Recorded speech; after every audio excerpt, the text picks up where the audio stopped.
নমস্কাৰ, মোৰ নাম ভাৰ্গৱ শৰ্মা। মই ঘোঁৰামৰা বৰসজাইৰ বাসিন্দা। জনামতে অহা 28 তাৰিখে ৰঙালী উৎসৱ পাতিবলৈ লৈছে আৰু তাৰ কাৰণে মোক নিমন্ত্ৰণ জনোৱাত মই নথৈ আনন্দিত হৈছোঁ।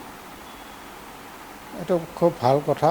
এই পোনপ্ৰথমবাৰৰ কাৰণে বোধহয় পোনপ্ৰথমেই হ'ব, কাৰণ এনেকুৱা পৰ্টেল টিভি বা টিভি এনেকৈ বিহু উৎসৱ পাতে। তেওঁলোকৰ অডিটৰিয়ামত তেওঁলোকৰ ষ্টুডিঅ'তে বিহু পাতে, দেখিছোঁ টিভি, কিন্তু এওঁলোকৰ হেৰিটো বেলেগ। এইটো খুব ভাল কথা, কাৰণ বিহু সকলোৱে জানে আমাৰ বিহু বাপতিসাহোন জাতীয় উৎসৱ। অসমত বাস কৰা জাতি জনজাতি সকলোৰে নিজা নিজা কৃষ্টি আছে। এই কৃষ্টিবোৰ তাৰ ওপৰত সকলোবোৰ লগ লাগি উমৈহতীয়া সংস্কৃতি হৈছে বিহু।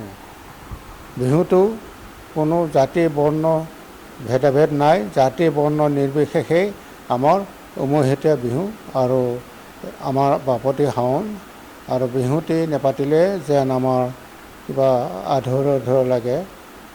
আৰু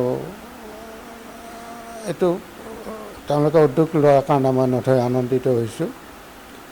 বিহুৰ বিষয়ে ক'বলৈ হ'লে এটা সময়ত বিহু আছিল পথাৰৰ বিহু। আহোম ৰাজত্বত তেতিয়া স্বৰ্গদেউ, মই পাহৰিছোঁ নামটো, কোন স্বৰ্গদেউ আছিলে, ৰুদ্ৰসিংহৰ দিনত ৰজাঘৰীয়া বিহু হ'ল। প্ৰথম পথাৰৰ পৰা বিহু আহি ৰজাৰ ৰংঘৰত বিহু পাতিলে। আৰু বিশেষকৈ ৰজাক তোষামোদ কৰা গানবিলাকে আছিল। স্বৰ্গদেউ ওলালে ৰাজচৰাৰ মূৰলৈ, দুলিয়াই পাতিলে তোলে, আৰু তেওঁ কি কি অলংকাৰ পিন্ধিছিল সেইবিলাক তেওঁ এই বিহুগীতত আমি পোৱা যাওঁ। গোটেই ৰাজকীয় বিহু আছিলে প্ৰথমতে।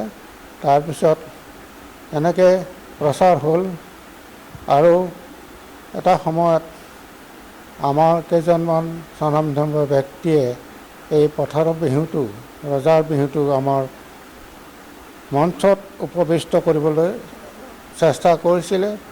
আৰু সেই আৱাসতে 1952 চনত লতাশিল খেলপথাৰত প্ৰথম বিহু উদযাপন হয়। এটা সিদিনাখন পেপাৰ পঢ়িলোঁ,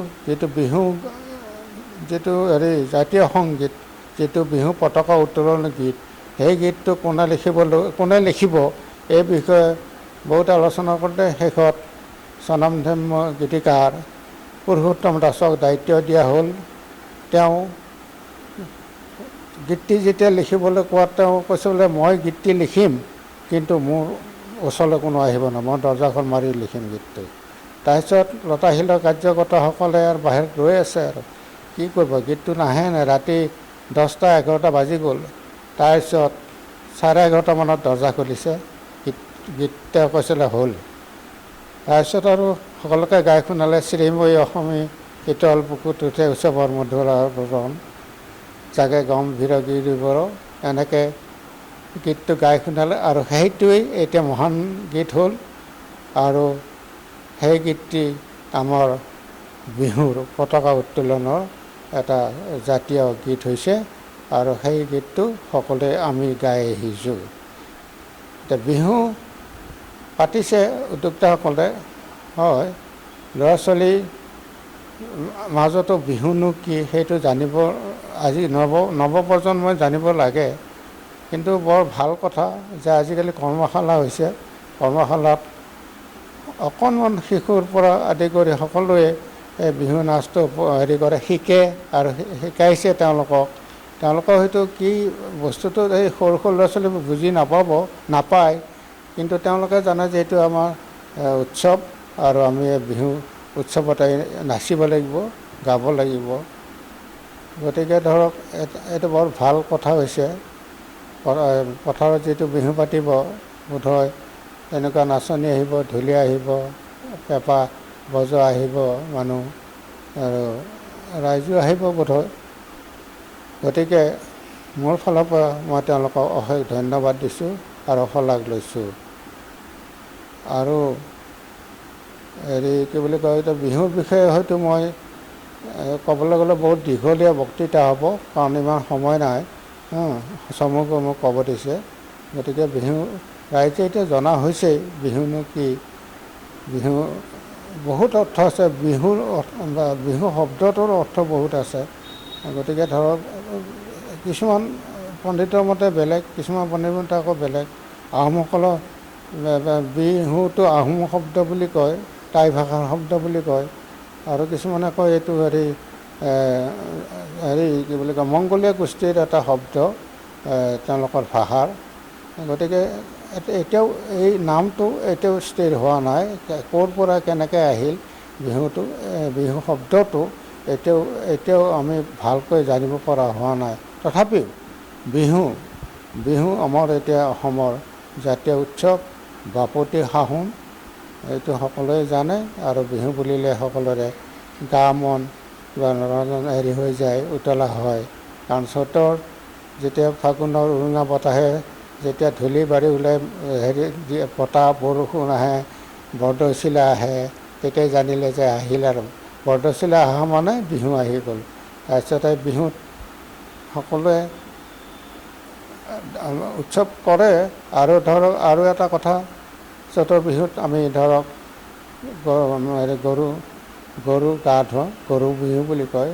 আৰু দ্বিতীয় দিনা মানুহ বিহুত সৰুৱে ডাঙৰক সেৱা কৰে, আৰু গোসাঁই বিহুত নামঘৰলৈ যায়, নামঘৰত সেৱা কৰে।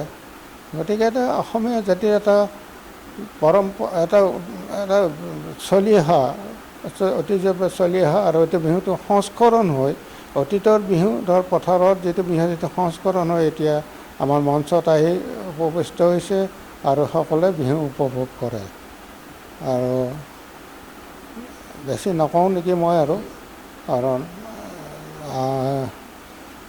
এতিয়া তেওঁলোকৰ যিটো ডেম'ক্ৰেটিক যিটো উদ্যোগ লৈছে, এইটো বৰ ভাল কথা। বোধহয় এইটোৱে প্ৰথম হেৰি হ'ব, প্ৰচেষ্টা তেওঁলোকৰ। আৰু এইটো ৰাইজে নিশ্চয় আদৰি ল'ব, আৰু ভৱিষ্যতেও তেওঁলোকে এনেকৈ কিছুমান আমাৰ জাতীয় উৎসৱ, জাতীয় যিবিলাক সংস্কৃতি আছে, সেইবিলাকো তেওঁলোকে প্ৰচাৰ কৰিব। অকল বিহুটোতো উমৈহতীয়া সংস্কৃতি, কিন্তু আমাৰ অসমত থকা জাতি জনজাতি, তেওঁলোকৰ বিভিন্ন জনজাতিৰ নিজা নিজা সংস্কৃতি আছে। সেই সংস্কৃতিবোৰো তেওঁলোকে প্ৰচাৰ কৰিব। তেতিয়া ধৰক আমাৰ বৰ অসমৰ যিটো আগৰ যিটো ঐক্য সম্প্ৰীতি, সেই সম্প্ৰীতিটো অটুট থাকিব। ধন্যবাদ।